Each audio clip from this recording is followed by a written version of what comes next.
because almost 99% of the time, it's true. And now being in recovery, and the way that I think, the way that I move, and the way that I speak, I am understanding to understand. It even speaks about in the Bible, a wise man with wisdom will sit back and just listen. And that is what recovery and having faith in God has taught me. And I'm not alone. My family, and even you guys, and my AA family, my NA family, has been so supportive. And I would not be here today without all of you, especially my mother. And more importantly, especially God. God comes first to me, then myself, then my family. If you guys have any questions about anything, I will openly tell you the truth. Because when I kept secrets, secrets made me sick. I don't care if you want to know something, whatever it is, the truth will always come out of my mouth. Trust me, my mom, she's like, you have no filter. Sometimes I don't, but I would rather live in rigorous honesty than to ever tell a lie again. Because I could look at you simply and just tell you a lie. It didn't matter. Because I didn't care about myself. So, the floor is open to any questions that you guys may have. What do you say to young people? To young people, when I speak like this, to my daughter, to my son, to any other kid, if you're hurting, don't sit there and just hold on to that hurt. You need to be informed of what addiction does, because you could be in the same boat just like me. You could already be an addict to alcohol, to drugs, to whatever. The knowledge needs to be pushed out, but seek for help. And parents, as parents, we need to be aware of how our children are behaving and any different switches that they may have. There's signs, there's messages. And children, you do not need to sit there and think that you have to be perfect. Because for so long, I thought I had to be perfect because of my past. My past was not easy, but I have 2 adopted parents that tried to give me the world. But I was so broken, and I didn't know how to get fixed until I got older. I never thought I was enough. I thought that I was just different because I was adopted. I didn't know where home was. But home is where you make it. Home is in your heart. When you can be at peace and you can be okay within yourself, you're okay in life. My parents always tried to give me that home, but I wouldn't open up. I wouldn't be vulnerable. I wouldn't allow anybody in. That's where people need to be opened. We need to be open-minded. We need to let somebody in when we are hurting.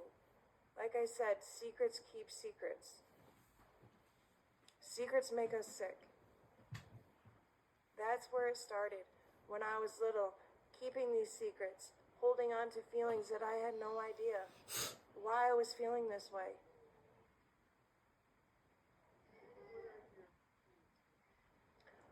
My plans for the future is to walk with God first and put God first in everything that I do. To be that mother that my children need. But I choose to work on a path that deals with recovery, to be a speaker, to explain to children, to parents, to sisters and brothers that addiction does not just affect the addict. It affects the whole family. It affects the community. You all have seen how it went. You've seen me before, you've seen me in the middle, but you see me now. To sit here and preach, not even preach, but to speak about recovery is a passion that I have. To tell my story, to let other people know that they are not alone. If I could do it, you can do it. I spent over a decade lying, cheating, stealing, using, selling. What kind of life is that? Out there, that's not a life for me. Anybody else question?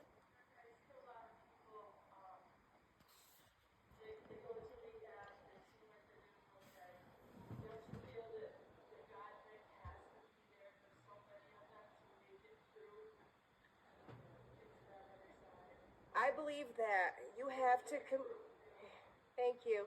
I believe that you have to completely surrender to that lifestyle. You have to surrender to God himself because without God, I had 15 people pray for me in prison, in jail. I have not had one craving to this day.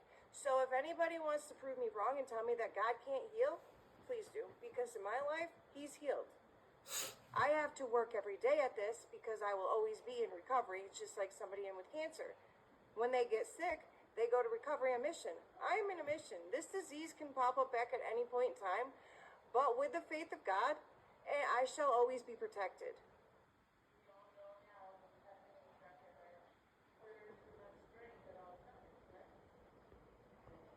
So, Tia, to this answer, I truly believe that when you have God in your heart and you really want different, the one thing that somebody asked me is when I first was going into rehab, is there one part of you that wants to use again? I said no. Then that's your answer. If you're truly done being honest with yourself and you accept God and you accept serenity, then you will have this just like I have it. Yeah. When I knew God was with me, I always believed in God, always had my faith. Even when I died, and I seen God, and with everything that I've been through, I knew he was there. But when I truly had God, it was the day that I went up to Serenity Mountain, I think it was September 21st, and it was about 9 o'clock at night, and I was sitting on that mountain and just looking out, and there was two rivers that made a heart, and I started crying. That was my moment. Serenity Mountain is in PA. I would recommend people finding a rehab on a mountain. God was on a mountain, but I live on a mountain as of now. But there's something about mountains, like you find peace if you accept it, if you surrender. So, yeah, it's in PA. If anybody needs any information about addiction, rehabs, whatever, I will gladly speak with you.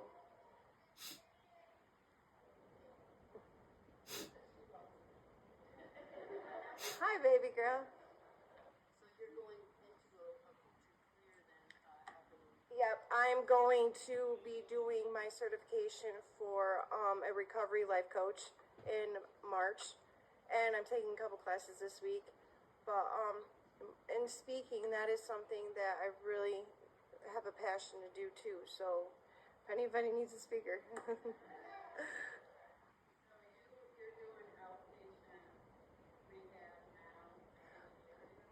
No, I did. I went a couple times, but where I am in my life, I go to church. Go and do volunteering work up at the center, recovery center. That's in Oneonta. I'm very proactive. So, no, I went to rehab for 4 months. I went to Hornell and then I went to Serenity Mountain. It used to be called God's Mountain. So, yeah, I live by AA and NA. Like, that is it is a part of my life. And my madre, she even goes with me. Like, the support I have because I chose to change is unbelievable. Would you had a question?